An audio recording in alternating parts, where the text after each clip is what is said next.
Bienvenidos a su clase de contabilidad gubernamental. Mi nombre es Rubén Camargo, contador público y abogado. Y hoy pues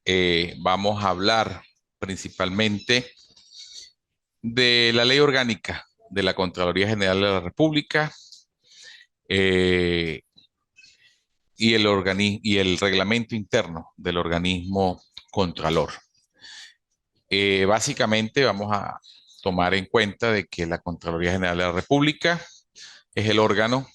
rector de los sistemas de control externo e interno de la Administración Pública Nacional, centralizada y descentralizada. Como tal, debe dictar o es la encargada de dictar las instrucciones, normas y a la vez formalizar las recomendaciones necesarias para el funcionamiento coordinado de los sistemas administrativos internos, siendo la información arrojada o suministrada por la contabilidad elemento o parte importante para el ejercicio de dichos controles. El ejercicio de las competencias reconocidas también por la Ley Orgánica de la Contraloría General de la República en los artículos 73 al 76, al Ejecutivo Nacional, a los institutos autónomos, a las universidades nacionales, a los establecimientos públicos, al Banco Central de Venezuela, a las personas jurídicas de derecho público y a la misma Contraloría, debe ajustarse a las normas generales a las que se va a referir el numeral 1 del artículo 77 de esta ley. También es necesario que se le dé o se le suministre al sector público de un marco normativo que va a regular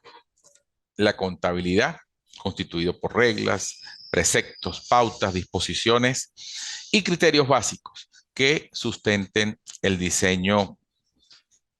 de este modelo y también, por supuesto, la prescripción y el establecimiento de los sistemas y procedimientos contables. A la vez va a estar enmarcado dentro de un proceso de reformas y modernización que va a conllevar a unificar el fundamento, los criterios, los pronunciamientos técnicos en cuanto a la materia contable se refiere y adaptarlos a las particularidades o peculiaridades de los entes públicos. Entonces, para ello, vamos a conversar un poquito sobre lo que establece, de acuerdo al reglamento, las normas generales de contabilidad para el sector público.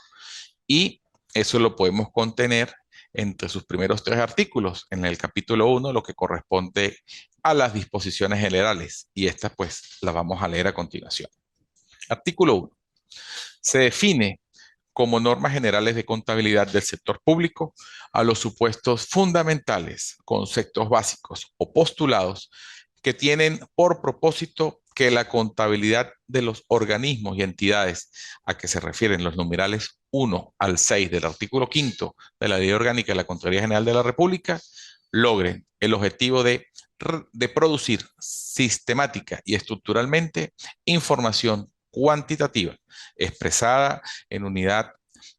económica, monetarias, veraz, útil y oportuna sobre las transacciones que realiza una entidad económica y de ciertos eventos económicos identificables y cuantificables que la afectan, todo ello con el objeto de facilitar el proceso de las tomas de decisiones en relación con la dicha entidad económica o ente público. El artículo 2 me dice que los sistemas de contabilidad que establezca el Ejecutivo Nacional por órgano del Ministerio de Hacienda, los establecidos por los institutos autónomos y los correspondientes a los estados, municipios, territorios federales y Distrito Federal de conformidad con lo previsto en los artículos 73, 74 y 76 de la Ley Orgánica de la Contraloría General de la República, respectivamente, deberán sujetarse a las presentes normas generales, las cuales van a constituir un marco básico de referencia al proceso de planificación, desarrollo, implantación y mantenimiento de la contabilidad en el sector público. Y finalmente, el artículo 3 contempla la contabilidad del sector público se llevará conforme a las disposiciones legales y reglamentarias y a los principios de contabilidad del sector público descritos en el capítulo 2 de la presente norma,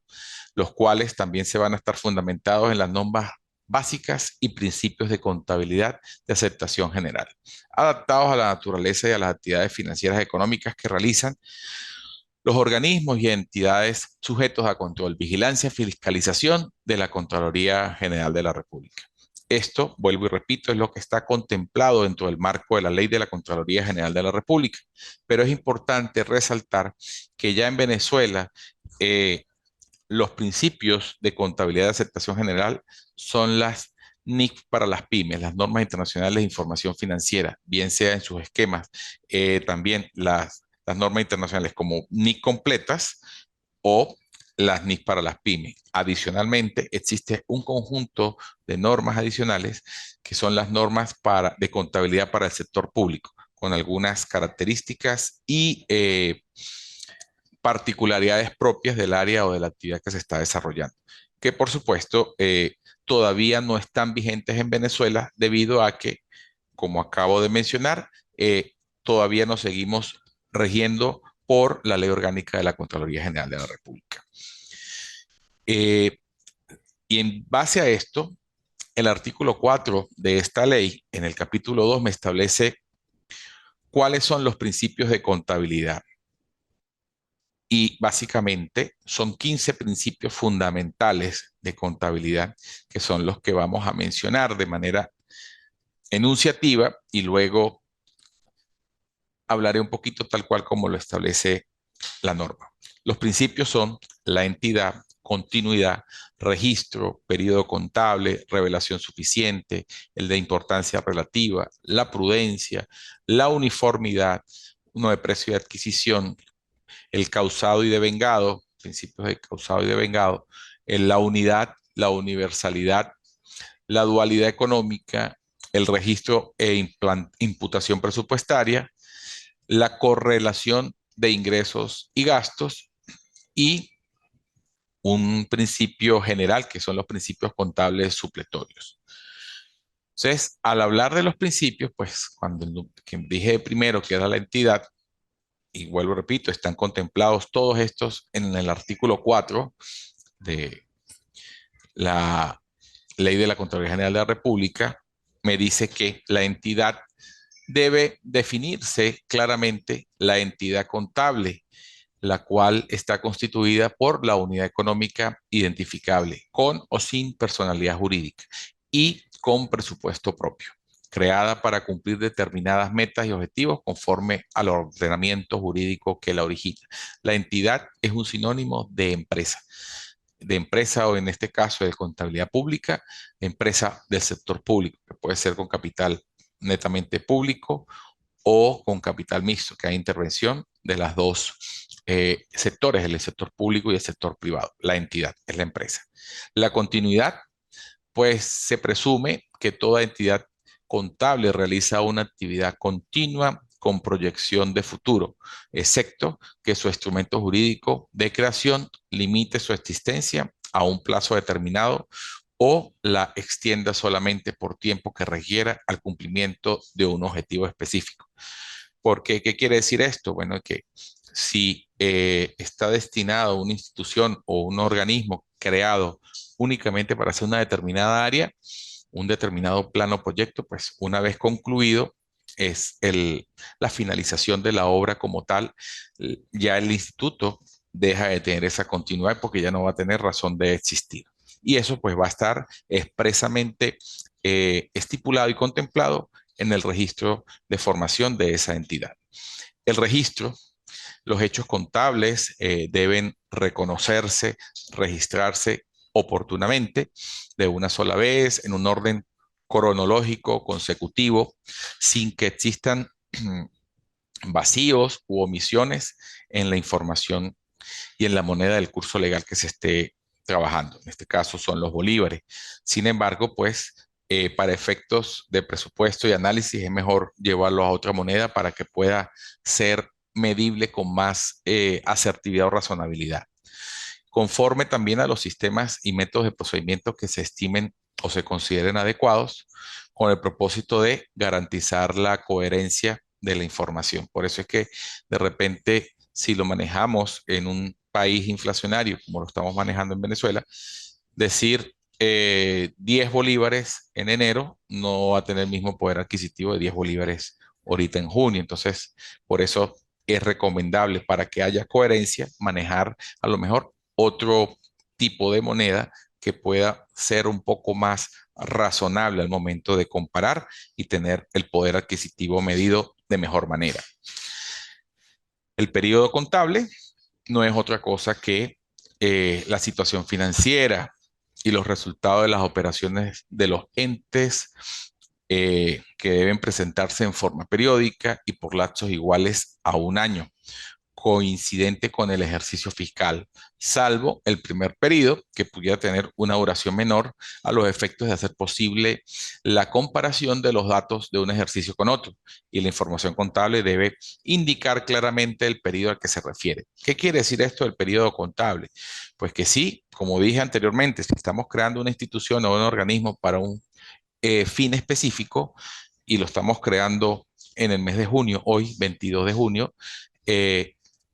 y se comienza a realizar o a ejecutar el proyecto a partir de este año, cuando llegue diciembre, no va a tener un periodo de un año completo, porque como lo arrancamos ahorita en junio, en diciembre va a tener menos meses, pero ya para el año siguiente arranca desde el 1 de enero y va a cerrar el 31 de diciembre. Cuando culminen esos dos periodos o esos dos ejercicios, no podemos establecer comparabilidad porque un ejercicio fue de 6 meses y el segundo ejercicio fue de 12.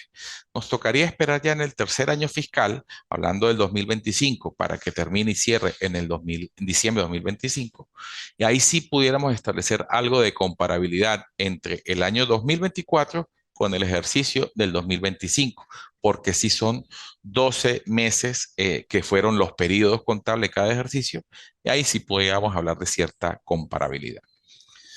La revelación suficiente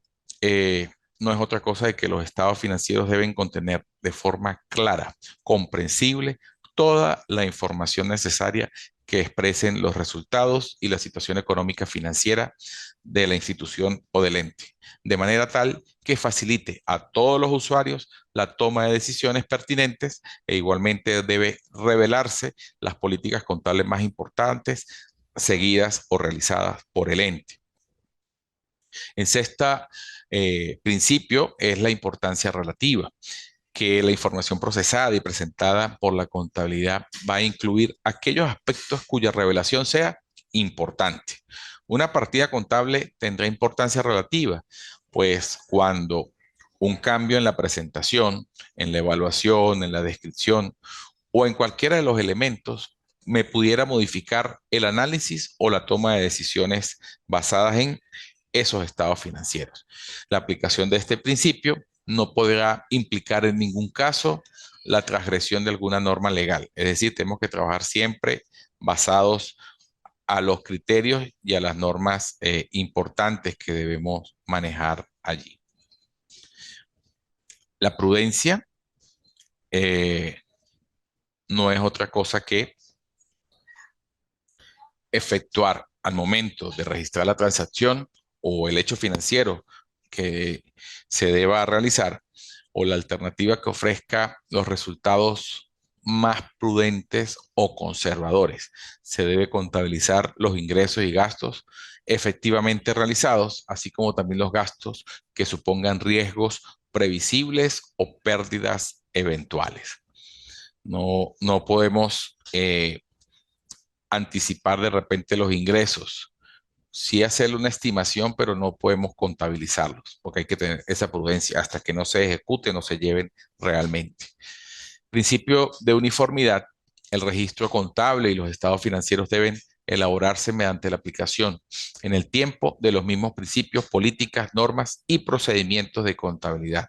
a los fines de que la información pueda ser comparable. Todo cambio de importancia será revelado mediante notas revelatorias en los estados financieros que expongan la naturaleza y las razones del cambio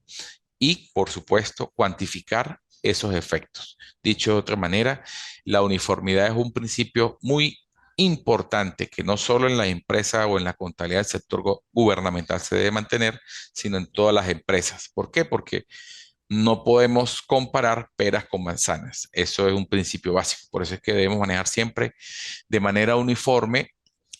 la manera de depreciar. Por ejemplo, si yo estoy depreciando por línea recta y estoy cambiando la política contable para depreciar, por ejemplo, los vehículos por kilómetros recorridos, tendría que evaluar y analizar cuál, el porqué del cambio y comparar desde el punto de vista numérico financiero cuál es el impacto que va a tener en los estados financieros. ¿Para qué? Para determinar cuál es la decisión que se deban tomar a raíz de ese cambio de política contable. Los precios de adquisición, los bienes, los derechos y obligaciones se deben registrar al valor original de adquisición, producción, construcción o intercambio, representado por la suma de efectivo pactada o su equivalente, como si hubiesen adquirido de contado y pagado en efectivo, excepto cuando se autorice por los organismos competentes o por la disposición legal de otros métodos de evaluación alternativo, en cuyo caso, por supuesto, debe revelarse una nota revelatoria, el método de evaluación adoptado, la cifra de los estados financieros que van a representar siempre serán a valores históricos o si hay modificación de ellos, deben estar sistemáticamente revelados, presentados y decir cómo fue que se obtuvieron esas cifras cuando son diferentes a valores históricos. Cuando hablamos del principio de causado y de vengado, no es otra cosa que los gastos e ingresos van a ser reconocidos para el registro en el momento en que se causen o se devenguen respectivamente, haya o no movimiento de efectivo. Un gasto se va a considerar causado al hacerse exigible el pago de la obligación correspondiente y un ingreso se va a considerar devengado cuando se adquiere el derecho a percibir una determinada cantidad de recursos. La unidad y universalidad. La contabilidad fiscal o pública constituirá un sistema único e integral que cubrirá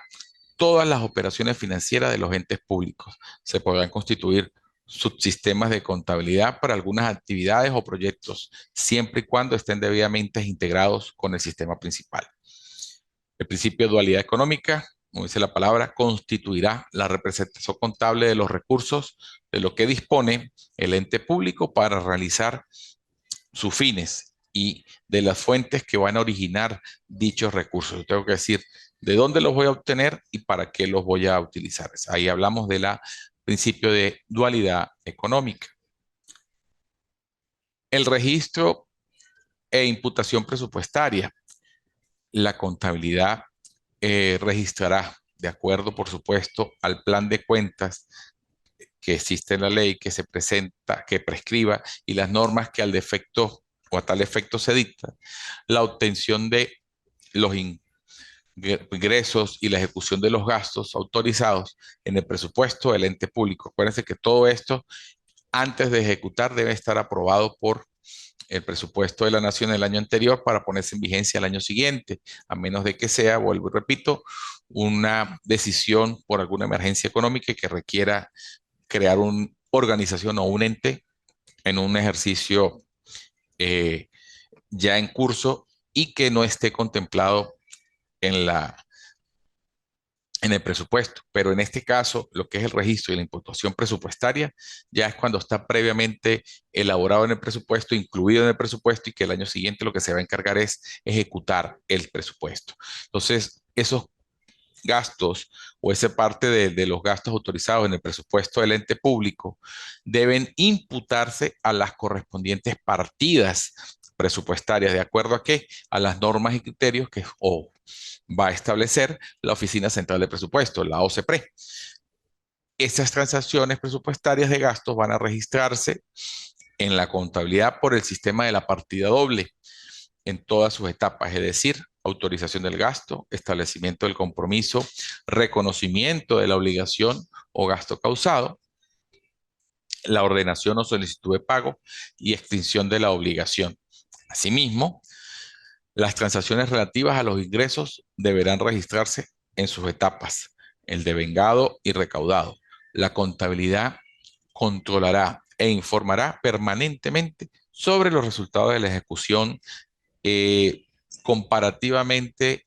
con las asignaciones presupuestarias que han obtenido. ¿Qué quiere decir esto? En resumen, el registro de diputación presupuestaria, que debe estar previamente contemplado en el presupuesto o en el plan de la nación, una cantidad de recursos para ejecutar una determinada obra, y esa obra que está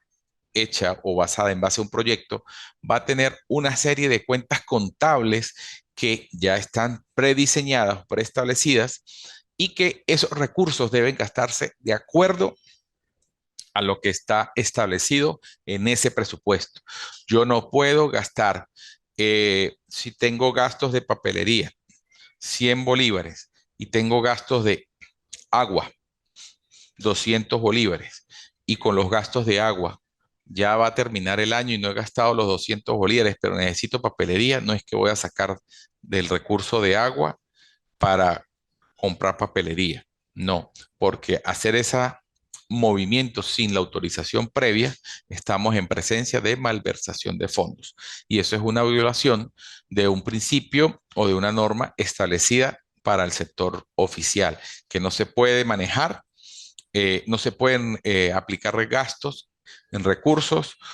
en las partidas que no estén previamente aprobadas y autorizadas y contempladas en el presupuesto. La correlación de los ingresos y gastos, pues no es otra cosa que decir que el sistema de contabilidad debe permitir evidenciar la relación entre los gastos que se realizaron y los ingresos necesarios para el funcionamiento dentro de un ejercicio económico. El resultado económico patrimonial del ejercicio va a estar constituido por la diferencia entre los ingresos y los gastos realizados. Normalmente en el sector oficial no hay presupuestos para generar ningún tipo de utilidad, porque el ingreso que se asigna es para llevar y cumplir a cabo un objetivo específico, no para generar ninguna beneficio económico, sino es, si voy a hacer una carretera, el presupuesto me contempla todos los recursos que voy a necesitar para aplicarlos en la realización y construcción de la carretera. Y no debería quedar ningún elemento de más en ese presupuesto, porque todo lo que ingresa debería estar aplicado directamente en la carretera y en las cuentas que están previamente presupuestadas y planificadas. Y no menos importante, pues los principios contables supletorios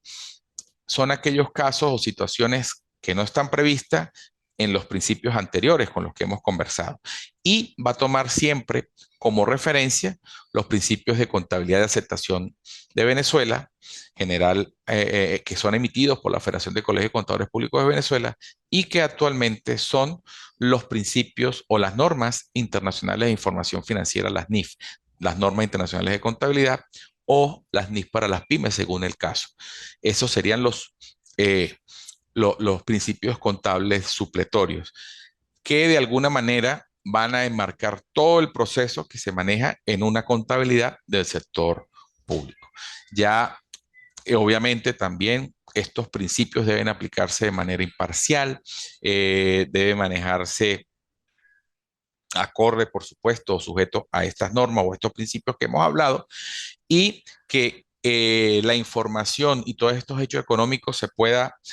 manejar de manera equitativa, libre de sesgo, con un estado financiero que le permita a los directivos, a los entes contralores, ver que por un lado los directivos puedan, en base a esa información, tomar las mejores decisiones para seguir ejecutando el plan o el proyecto que esté a cabo, realizando acorde a los principios presupuestarios que están previamente elaborados. Y en el caso de uno como auditor o que forme parte del equipo de la Contraloría, poder, en base a ello, poder comparar y determinar si está cumpliéndose o no la aplicación de esos presupuestos. Eso pues es lo más importante en cuanto a los principios de la contabilidad gubernamental que debemos manejar y tener en cuenta siempre a la hora de llevar a cabo o trabajar en el sector oficial y verificar las partidas contables, siempre en base a un presupuesto previo que debe estar elaborado. No me resta más que darle las gracias por su atención y por supuesto, como siempre, tienen mi número. eh, Seguimos el plan de evaluación llevándolo acorde a lo establecido y darles gracias por su participación. Feliz día para todos.